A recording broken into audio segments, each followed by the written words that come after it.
नमस्कार। राजस्थान की भर्तियों में वेटिंग का नया नियम वर्तमान प्रक्रियाधीन भर्तियों पर लागू होगा या नहीं, इस बात को लेकर काफी चर्चा हो रही है। काफी छात्रों में संदेह है। कार्मिक विभाग ने एक राजस्थान संपर्क पोर्टल पर शिकायत करी, उसका जवाब भी दिया, उसको लेकर भी चर्चा करेंगे। लेकिन जो वेटिंग का, जो राजस्थान की भर्तियों में जो वेटिंग का नया नियम निकाला है, जो परिपत्र जारी किया, इसको लेकर इस वीडियो में विस्तार से चर्चा करूंगा। यदि आप मेरे चैनल पर पहली बार जुड़े हैं तो चैनल को सब्सक्राइब जरूर कीजिए। यहाँ पर सब्सक्राइब वाला बटन आ रहा होगा। सभी जगह इस वीडियो को शेयर जरूर करें ताकि आपकी आवाज बुलंद हो, सभी के डाउट दूर हो। भर्तियों में आ रही खामियों को लेकर इस चैनल पर आवाज उठाई जाती है।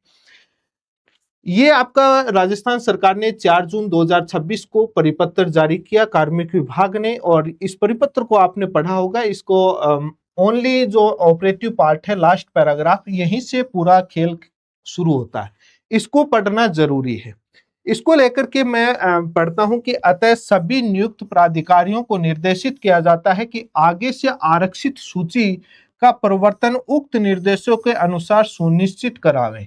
इसका मतलब ये हुआ कि आगे से आरक्षित सूची का परिवर्तन उक्त निर्देशों के अनुसार सूचित कराएं, यानी आगे की भविष्य की भर्तियों के लिए हो गया।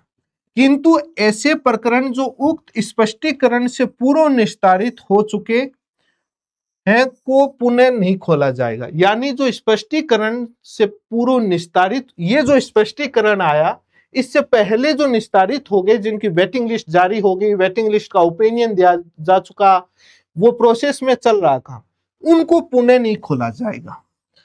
अब जब इस लाइन को जब पढ़ा जाता है तो दैनिक भास्कर में खबर आई, आपने देखा, आपकी स्क्रीन पर है कि भाई प्रक्रियाधीन भर्तियों में लागू नहीं होगा, यानी विवाद था 4th ग्रेड को लेकर। और भी बहुत सारी प्रक्रियाधीन है। 4th ग्रेड भर्ती का सबसे बड़ा विवाद था कि वो दैनिक भास्कर ने कहा कि नहीं लागू होगा। लेकिन इस भर्ती के इस पूरे पत्र के अंदर कहीं पर भी ये नहीं लिखा हुआ कि प्रक्रियाधीन भर्तियों में लागू नहीं होगा। ये बात कहीं नहीं लिखी हुई। स्पष्ट करना चाहिए था सरकार को, ऐसा कार्मिक विभाग को अस्पष्ट नियम नहीं बनाने चाहिए।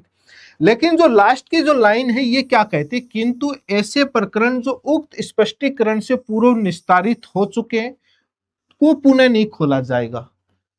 4th ग्रेड भर्ती, प्रक्रियाधीन भर्ती, जिनकी ज्वाइनिंग नहीं हुई, स्टार्टिंग नहीं हुई, ज्वाइनिंग की डॉक्यूमेंट वेरिफिकेशन चल रहा, तो उनका वेटिंग का स्पष्टीकरण कहां से तो निस्तारित हो गया, जो उनको तो वो पुनः खोलने वाली, वो तो ये लाइन वो बता रही है जिन भर्तियों के वेटिंग के लिए निकालने के लिए विभाग या कार्मिक विभाग से ओपिनियन मांगा जा चुका, अब उनका पुनः इस नियम के मुताबिक आप ओपिनियन नहीं मांगोगे। यदि इस 4 जून से पहले जिस भी भर्ती का वेटिंग को लेकर के विभाग या कार्मिक विभाग से ओपिनियन मांगा जा चुका है या वेटिंग निकालने के लिए प्रोसेस आगे बढ़ा दी गई, तो उनको नहीं खोला जाएगा इस नियम के मुताबिक। अब फिर से उन फाइल को चलाएं, नहीं, वो नहीं होगा। तो 4th ग्रेड भर्ती में तो अभी ज्वाइनिंग ही नहीं हुई, वेटिंग की फाइल कहां से बढ़ाई, कहां से स्पष्टीकरण मांग लिया, कुछ मांगा ही नहीं। तो इनडायरेक्ट तौर पर तो ये कह रहा है कि ये जो लास्ट की लाइन कह रही है कि प्रक्रियाधीन भर्तियों में लागू होगा, ये तो आगे से आरक्षित सूची बनेगी। किसकी? प्रक्रियाधीन भर्ती की भी आगे से आरक्षित सूची बनेगी। आरक्षित सूची तो प्रक्रियाधीन भर्ती की भी बनेगी, जिसमें वेटिंग लिस्ट का ओपिनियन नहीं मांगा गया, तो उसकी वेटिंग लिस्ट तो बनेगी। अभी 4th ग्रेड की तो मूल ज्वाइनिंग नहीं हुई, तो वहां से कहां से बनेगा? तो ये कहीं ना कहीं प्रक्रियाधीन भर्तियों में लागू नहीं होगा। कई बार कार्मिक विभाग अपने लेटर में मेंशन करता है, लेकिन इसमें नहीं किया। इस वजह से काफी दुविधा बनी हुई है, तो यही समस्या बनी हुई है। अब इसका कार्मिक विभाग को एक परिवाद लगाया गया किसी छात्र के द्वारा। तो जो सहायक सचिव हैं डिपार्टमेंट ऑफ पर्सनल कार्मिक विभाग के, वो कहते हैं कि उक्त जारी परिपत्र 4 जून 2026 से पूर्व प्रक्रियाधीन भर्तियों पर यह परिपत्र लागू नहीं होता। ये टिप्पणी आ गई। कार्मिक विभाग कह रहा है कि ये लागू नहीं होता। अब बताइए, अब ये विवादित बन गया। उधर इसको स्पष्ट करने पर तो पढ़ने पर आता है। अब ये ऐसे क्लोज इसलिए डाले जाते ताकि कोर्ट कचहरी में मामला जाता रहे, बाद में कार्मिक विभाग स्पष्ट करता रहे, आंदोलन धरना प्रदर्शन हो, यदि कुछ लगे सरकार दबाव में तो कह देंगे प्रक्रियाधीन भर्तियों में लागू हो सकता है, हमने निकाल दी, नहीं वैसे मना कर दे। अस्पष्ट आदेश है, लेकिन इसको पढ़ने पर यह आता है कि प्रक्रियाधीन भर्तियों में लागू होने की बात आ रही है सामने। लेकिन जब वो आया, अब हो सकता है कि कार्मिक विभाग से ये पूरी तरीके से स्पष्ट नहीं किया गया, कोई टाइपिंग या भाषा में अस्पष्टता रहेगी।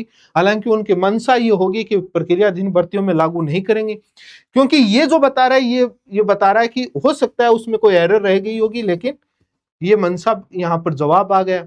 जब इस प्रकार के मामले कोर्ट में विवादित जाएंगे कि भाई आपका, क्योंकि शब्दों का खेल होता है और शब्दों के खेल से ही व्याख्या होती है, तो बाद में कार्मिक विभाग से यदि कोर्ट या सरकार स्पष्टीकरण मांगेगी तो ये कहेंगे कि ये लागू नहीं होता। तो ये अस्पष्ट ये वाला दूसरा आने के बाद से लग रहा है कि दैनिक भास्कर वाले अखबार वाली खबर सही थी। लेकिन जब इसको पढ़ा जाता है तो ये किसी भी तरीके से लैंग्वेज में पढ़ा जाता है तो प्रक्रियाधीन भर्तियों पर लागू होता है ये, क्योंकि भाषा ये कह रही है। तो ये जो था मेरा ओपिनियन मैंने बता दिया, और ये भाषा तो प्रक्रियाधीन भर्तियों पर लागू बता रही है। जिनकी वेटिंग लिस्ट के लिए कार्मिक विभाग या विभाग से ओपिनियन नहीं मांगा गया, वेटिंग लिस्ट के लिए फाइल नहीं चली, और अभी तो 4th ग्रेड की मूल सूची नहीं आई, 2 गुना की आई है, 1 गुना की लिस्ट भी नहीं आई, तो मूल सूची तो 1 गुना वाली आएगी, तो कहीं ना कहीं लागू होता है। अब देखिए क्या होता है क्या नहीं होता है, वो भविष्य का मामला है। धन्यवाद, जुड़े रहें, चैनल को सब्सक्राइब करें, वीडियो को सभी जगह शेयर करना ना भूलें, व्हाट्सएप फेसबुक सभी जगह, ताकि सभी के पास आवाज पहुंचे।